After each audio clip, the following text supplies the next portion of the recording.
जय गणेश भगवान, जय हमारे चुमिया, राधे राधे। जय श्री कृष्ण भगवान जी, आप सबका मेरे चैनल में स्वागत है। आप सबको गुप्त नवरात्र के छठे दिन की हार्दिक शुभकामना है।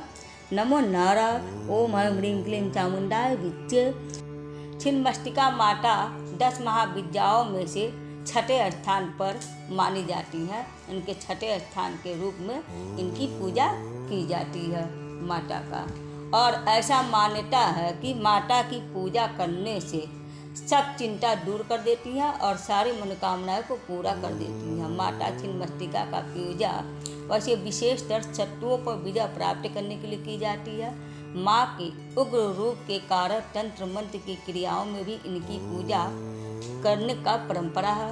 इन्हें बलि चढ़ाकर और तंत्र साधना के माध्यम से भक्त अपनी मनोकामनाओं को पूरा कर। माता का स्वरूप।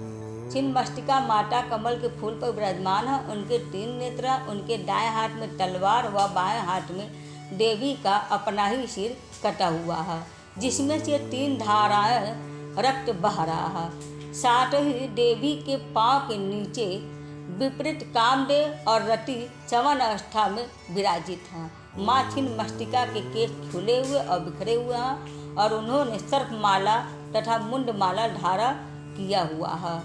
माता आभूषणों से सुसज्जित नग्न अवस्था में अपने दिव्य रूप में दिखती है।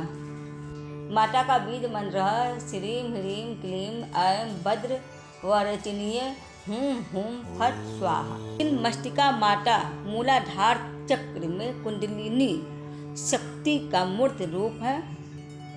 कुंडलिनी जागरण से संबंधित अनेक साधनाओं में से एक साधना है माँ छिन्नमस्तिका को प्रसन्न करना। चित्र में माँ को अपना ही खून पीते दिखाया गया, जो कि इस तथ्य को दर्शाता कि माँ अपना ही रक्त पीकर चबल रहती है। ठीक इसी प्रकार जीवों में विराजमान कुंडलिनी शक्ति उनके स्वयं के रक्त से ही पोषित होती है। कुंडलिनी शक्ति जागृत होने पर माया का प्रभाव शुरू हो जाता। संभवतः यही कारण है कि माँ को निर्वस्त्र दिखाया गया। देवी के पांवों के नीचे कामदेव तथा रति है, जो काम ऊर्जा का प्रतीक है। यही काम ऊर्जा उधरगामी होने पर ही प्रजा रूपी कमल खिलता और साधक अपनी असीम संभावनाओं को उपलब्ध होता है। धन है ये धरती जहाँ ब्रह्मास्त्र में अनलहक शिवोहम जैसी घोषणा अनेकों बार होती है। माता का कथा। एक बार छिन्नमस्तिका माता अपने 2 सहचारियों के संग मंदाकिनी नदी में स्नान करने के लिए गई। स्नान के पश्चात माँ के दोनों सहचारियों को बहुत तेज भूख लगी। उसके बाद सहचारियों ने भोजन के लिए माता से कुछ मांगा। माँ ने कुछ देर प्रतीक्षा करने को कहा। सहचारियों की भूख बढ़ती जा रही थी।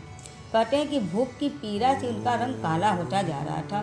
तब सहचारियों ने नम्रतापूर्वक माँ से कहा कि माँ तो भूखे शिशु को अविलंब भोजन प्रदान करती है। ऐसा वचन सुनते ही भवानी ने बिना एक भी क्षण गंवाए खड़ंग से अपना ही सिर काट दिया और कटा हुआ सिर उनके बाएं हाथ में आ गिरा और 3 रक्त धाराएं बह निकली। 2 धाराओं को उन्होंने सहचारियों की ओर प्रवाहित कर दिया और तीसरी धारा जो ऊपर की प्रवाह रही थी उसे देवी स्वयं पान करने लगी।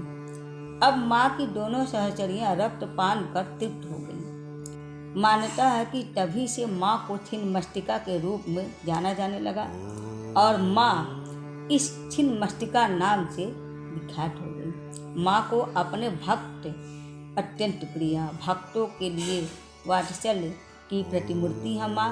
यदि भक्तों के लिए माँ को अपना ही सर काटना पड़ जाए तो माँ जरा सा भी देर नहीं करती है। अपना लहू पिलाकर भी भक्तों को नया जीवन प्रदान करती है माँ।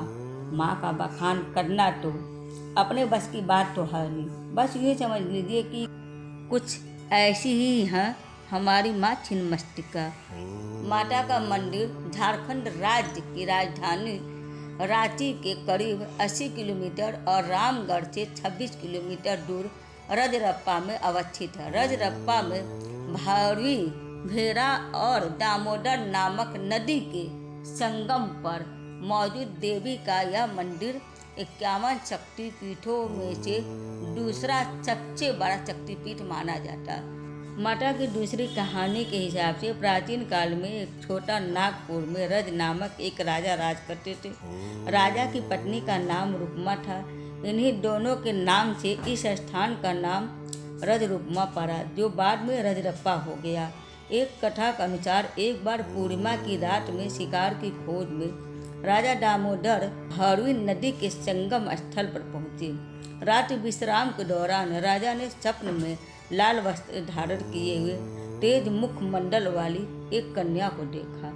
उसने राजा से कहा कि हे राजन, इस आयु में संतान न होने से तेरा जीवन सूना लग रहा। मेरी आज्ञा मानोगे तो रानी की गोद भर जाएगी।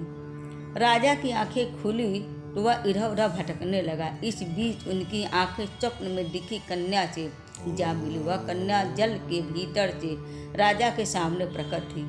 उसका रूप अलौकिक था। यह देख राजा भयभीत हो उठे। राजा को देख वह कन्या कहने लगी कि हे राजन, मैं छिन्नमस्तिके देवी हूँ। कलयुग के मनुष्य मुझे नहीं जान सकते हैं, जबकि मैं इस वन में प्राचीन काल से गुप्त रूप से निवास कर रही हूँ। मैं तुम्हें वरदान देती हूँ कि आज से ठीक 9वें महीने तुम्हें पुत्र की प्राप्ति होगी।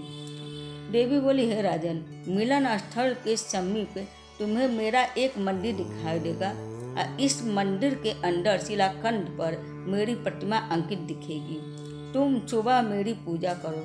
ऐसा कहकर छिन्नमस्तिके अंतर्धान हो गई। इसके बाद से ही यह पवित्र तीर्थ रजरप्पा के रूप में विख्यात हो गया और वह मंदिर 51 शक्तिपीठों में से दूसरे नंबर पर शक्तिपीठ माना जाता है।